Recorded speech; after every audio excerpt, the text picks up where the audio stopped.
اعوذ باللہ من الشیطان الرجیم، بسم اللہ الرحمن الرحیم۔ شروع اللہ کے نام سے جو بڑا مہربان نہایت رحم کرنے والا ہے۔ تمام طبیر نامہ 126 دیکھنے والوں کو میں ناصر نجم خوش آمدید کہتا ہوں اور امید کرتا ہوں کہ آپ سب خیر خیریت سے ہوں گے۔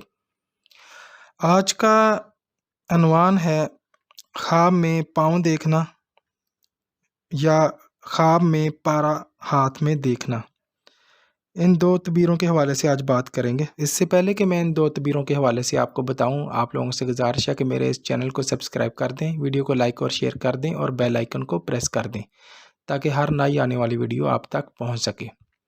آج کا سب سے پہلا جو ہے خواب، اس کی تعبیر کہ خواب میں اپنے پاؤں دیکھنا۔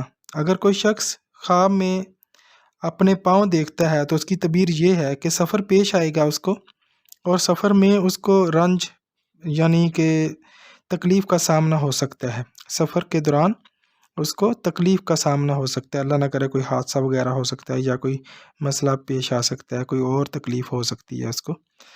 تو لہٰذا پاؤں دیکھنے کی یہی تعبیر ہے کہ سفر پیش آئے گا اس کو، کوئی سفر کرے گا اور اس کو رنج غم پیش آئے گا۔